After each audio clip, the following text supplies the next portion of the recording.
What's up, YouTube? Today I'm very happy because we are starting a new phase, a new step for our YouTube channel. Many of you know, you already know me, you already know my cars, you already know what the channel is about, but it's been like 3-4 years of just Spanish content. And I mean, I know I have a lot of audience on Instagram that speak English, and actually we develop better in Spanish, which is our main or native language. But we have to evolve, we have to make a change in order to grow and in order to bring more audience to our channel.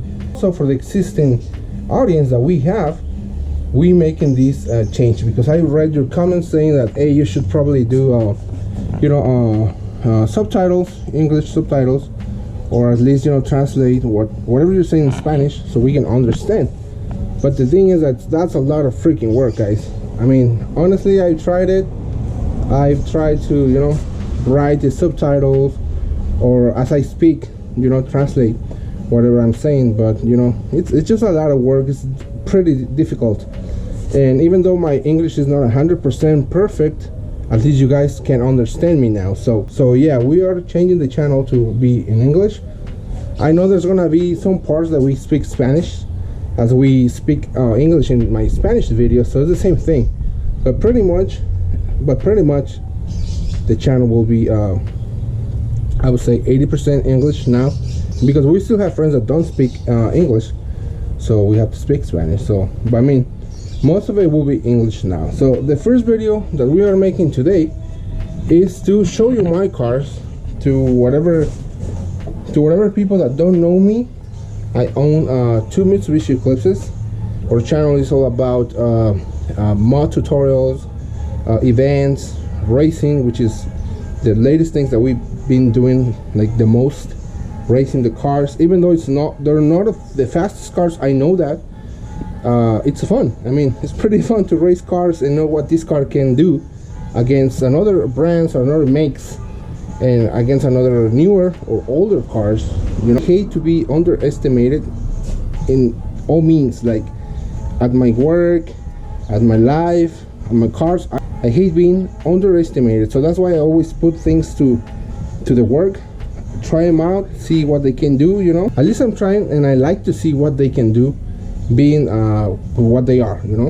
So I'll show you my cars, and whoever is not subscribed to the channel, please subscribe, because we have a lot of content that it was a hard decision to make, to just change to one day to another from Spanish to English. All of our Spanish audience, I already talked to them, already made a video explaining why we are changing to English.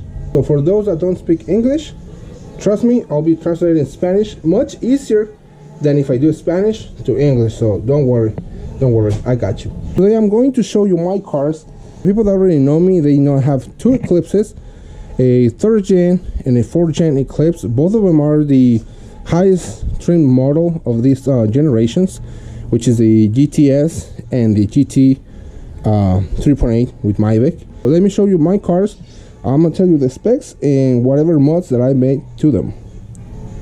Let's start with this one, which is a car that many people know me for, and this is an 03 Mitsubishi Eclipse GTS. It's a manual stick shift transmission. It's a 5-speed. Come with the M-beam system, which is like variable induction system. The modifications that I've done to them, as you can see, changed the rims, changed the suspension. I have coilovers, headlights. Motor wise, I mean, it does have some upgrades that I'll show you. I mean, nothing too crazy, that's it. I mean, I got the body kit, the wing rest much, guys. So this car, I keep it like pretty much stock because it's my daily. I daily these cars because these are the only cars that I have. So I daily them, I race them, I show them, and they pretty much do everything. So as far as the engine goes, I do have some strut bars, upgraded strut bars. I have the famous Stork damper in Stiffy. I got upgraded radiator for the aluminum one. I got the intake.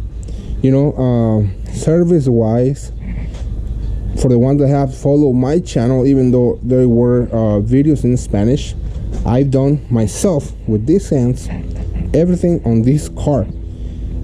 Water pump, timing belt, pulleys, tensioners, seals, the valve cover seals, the engine seals, you know, oil pump, everything, spark plugs.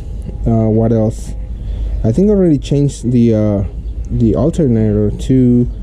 I changed, you know, all the liquids, all the fluids, power steering, brake fluids, transmission fluids, motor fluids, oil, everything that you can think of, I've done myself and my brother's help. So engine wise, so motor wise, this car is 100% functional.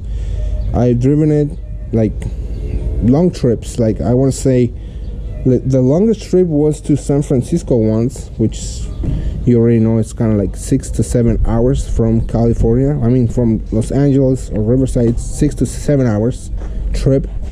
I've taken this car so far that had never failed on me, never, you know, pulled me outside the road, never used a towel, nothing, never.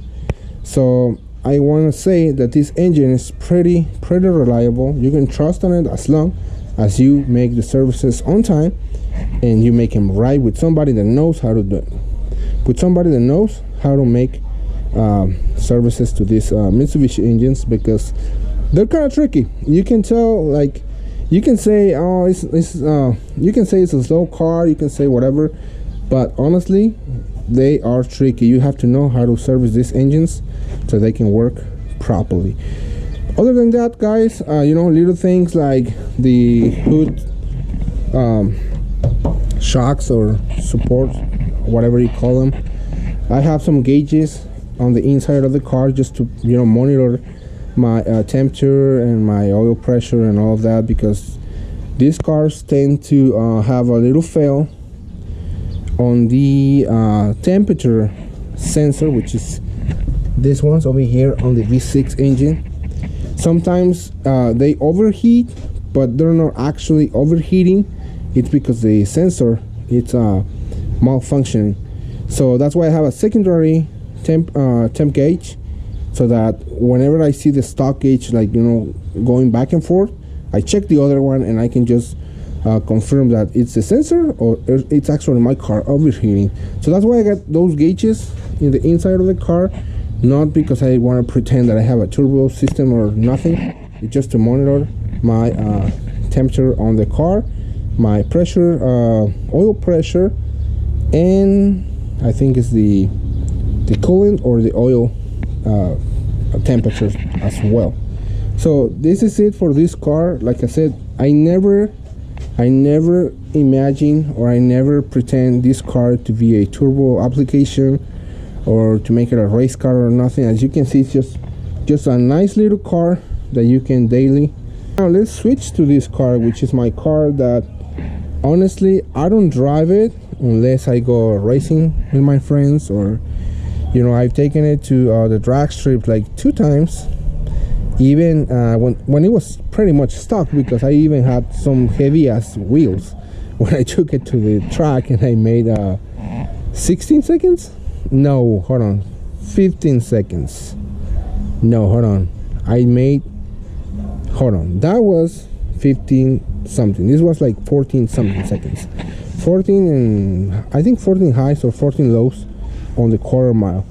When it was all stock, it was in tune. I had big ass heavy wheels, and I had the stock hood as well, and it was in tune. At the beginning, this car was my show car. Like, you know, it was pretty low. I took it to the Stance Nation show on Anaheim, like probably like 4 or 5 years ago, Had like extreme wheels. I think I was running 11s on the rear.